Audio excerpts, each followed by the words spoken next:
first Noel. Yeah. Noel, Noel. The first Noel. On the first. Noel, Noel. The first Noel. Yes. Creation been groaning. Then the sun showed up. Good morning. Yo, what's up? Welcome to another episode edition of just random questions with my brother Caesar and myself. Actually, we want to send out our warmest regards from here, Old Town Jerusalem. Yup, right here. Look at this. We flew, X amount of miles to get here. We're tired. We're out here having conversations in the old city of Jerusalem. But we just want to wish you a Merry Christmas, and we just want to, just share some of the things that we've been talking about and the questions that we've gotten regarding this little podcast.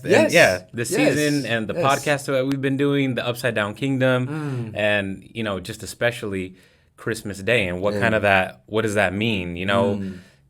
What does it mean, Jonathan? What does it mean? What does it mean, Jonathan? That's good, because it's like, so we've been starting this. That's the heart behind the podcast. Just in everything that we've been learning, and we continue to learn, and we wanted to do like a Christmas special.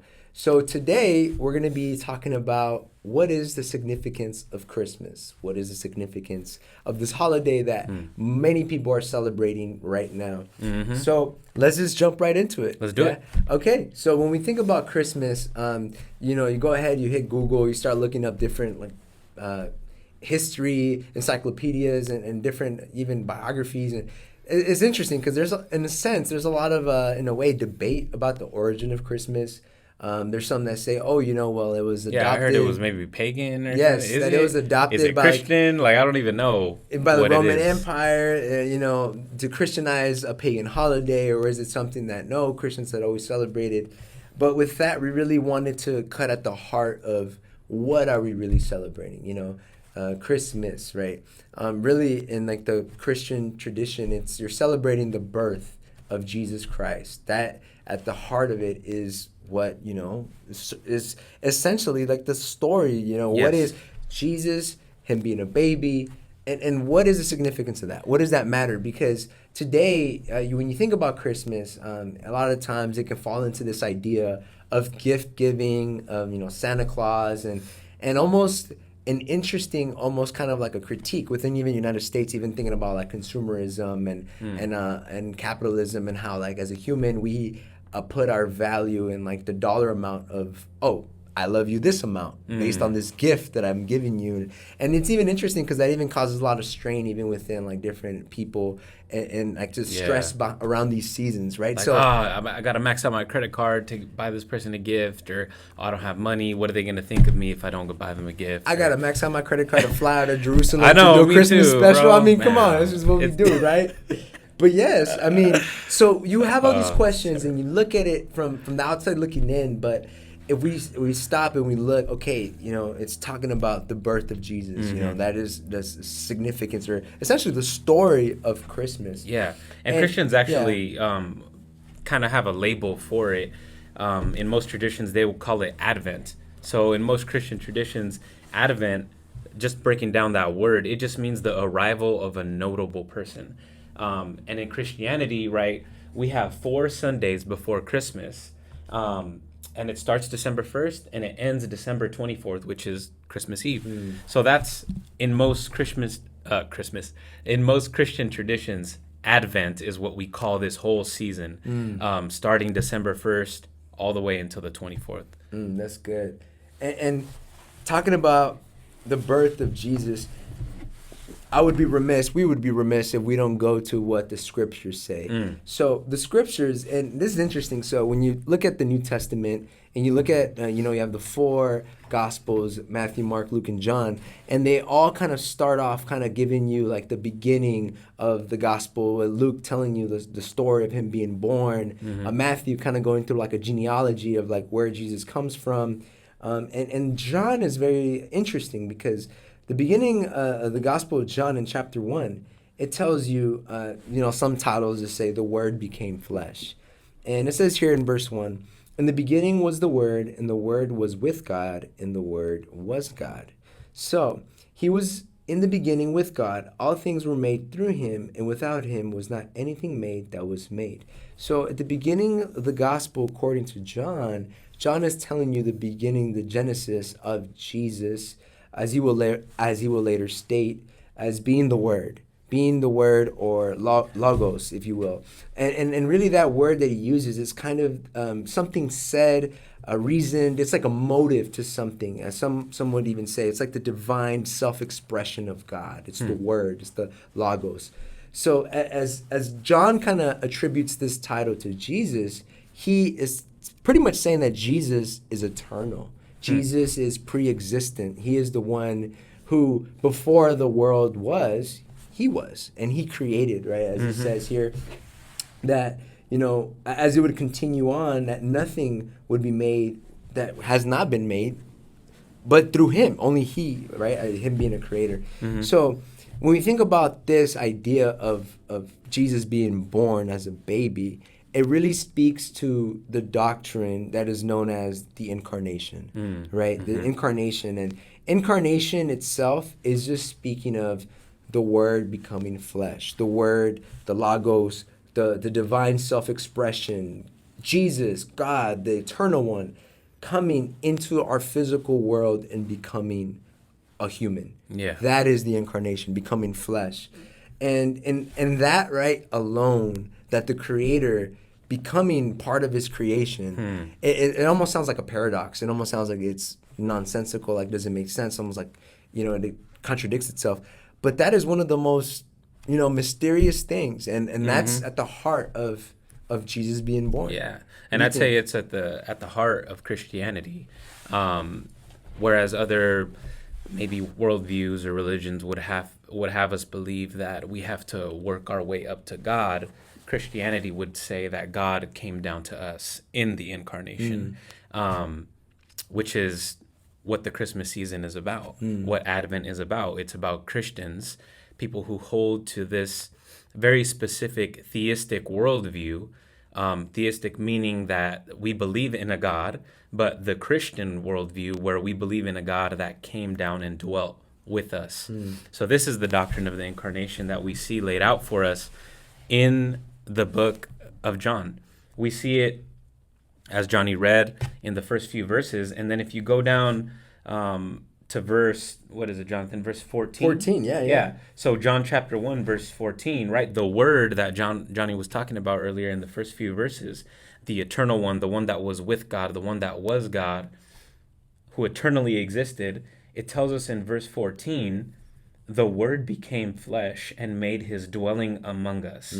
Now, this is that mystery that Jonathan was talking about. Like, why, in our finite minds, if you were the creator, if I was the creator, if I was all powerful, all sovereign, I knew everything, why would I want to dwell with my creation? I would want to be removed from my creation. I would just want to see how it plays out, not get involved, not get my hands dirty, especially how we humans are, right? I mean, it seems like we invent ways of killing each other. We invent ways of lying to one another. Yeah. We're at the core, we are sinful. We are sinful people. Our minds are full of thoughts. I mean, if you took a trip in my head for a day, or in Johnny's head for a day, right? Man, it'd be wild. It'd be wild, right? Yeah, it's real. But this is why the doctrine of the incarnation is so central to the message of Christianity, because it is the God of the universe, the creator God, who steps into our physical world to basically get his hands dirty, to come into the muck and mire with his creation so that he could redeem it. Through yes, that's exactly through it. the incarnation. Yeah. It's his plan to redeem the world of sin, of that corruption that we've just been a part of since the beginning. I love how you mentioned the story of redemption, because throughout literally the whole Bible is literally talking about the story of redemption, that there's this God, a creator in Genesis, who creates, man in his own image, but yet the fall, there's sin involved, and then God doesn't abandon his creation, because out of love, he desires to step into his creation through the incarnation to dwell among us. But not only that, but Jesus lives a perfect life, you know? And, you know, just as we're talking about the incarnation in Philippians chapter 2, verses 7 and onwards, it says, or verse 6, who though, or I'm starting, matter of fact, starting 5, have this mind among yourselves, which is yours in Christ Jesus, who, though he was in the form of God, did not count equality with God a thing to be grasped, but emptied himself by taking form of a servant, being born in the likeness of men, and being found in human form. He humbled himself by becoming obedient to the point of death, even death on a cross. So part of that story of redemption, restoration, God creates, God becomes flesh, he incarnates, and then he lives a perfect life, and then he dies on a cross, and then to fully restore his creation, he resurrects from the dead. And then he says that all those that place his faith in him will all as well be a participant of that redeeming power that he's doing in the world. And that's the story of the Bible, and like the story of Christmas, you know, the importance of the flesh, you know, word becoming flesh, you know, God being born in the likeness of men. It wasn't that he was only man. See, that's and I think this is something that's very key to understanding this, because it's really easy to think, oh yeah, Jesus was just like a moral teacher, or he was, you know, just another prophet. But when you look at what the Bible teaches, and not only just the Bible, but you also look at church history, right? Because church history is recorded. You know, you have different church leaders that would, you know, gather together in these things called councils, and they would determine like whether or not someone's teaching was considered true according to the scriptures, or something that was false and deemed a heresy. And the reason why that's important to talk about is because we look at for example, something in the past that happened as the Council of Nicaea in 325. So in the year 325, there was an elder by the name of Arius. And this Arius started to teach that. So Arius was a Christian. So he was a part of the church. He was a part of the church. He was someone that would teach at a church. And he started having these controversial teachings. And what were those controversial teachings? So he started teaching that Jesus was in reality not eternal, but he was actually a created being. In other words, like God, you know, as believers, as we understand it in the scriptures, God the Father was the only eternal one, but Jesus was just merely a creation of God the Father. So Arius started having, you know, teaching this doctrine, and a lot of people caught wind of it, and specifically the Bishop Alexander. And, you know, he tells other bishops were, in other words, kind of like the overseers, pastors. They were like leaders in the church.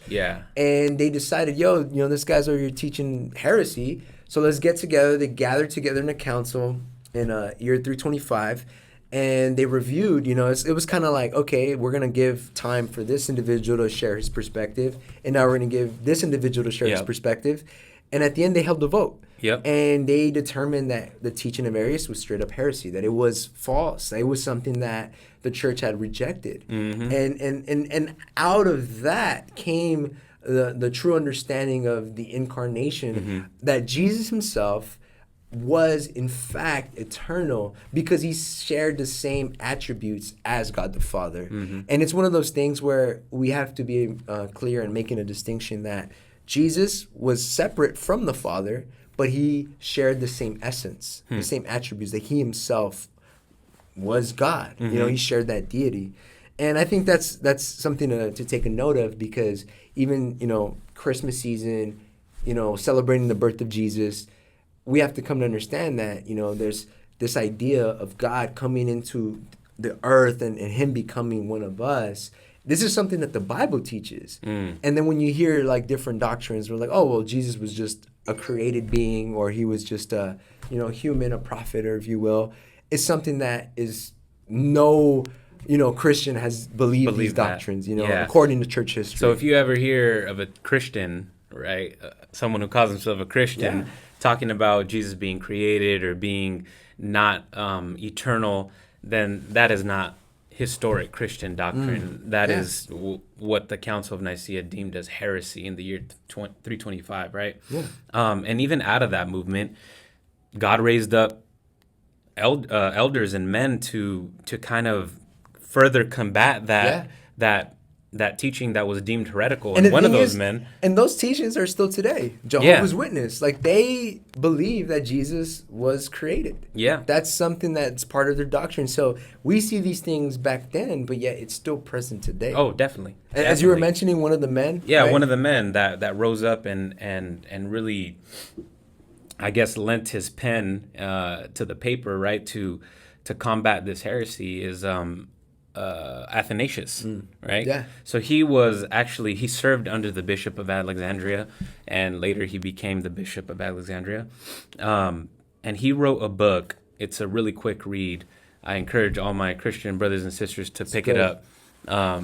It's called On the Incarnation. On the Incarnation. Yeah. And it's literally just his defense of how and why, what was the purpose of Jesus becoming incarnate, why did God become man. That's literally what he discusses throughout his book. And one of his main points that I wanted to share with you is a quote directly from the book.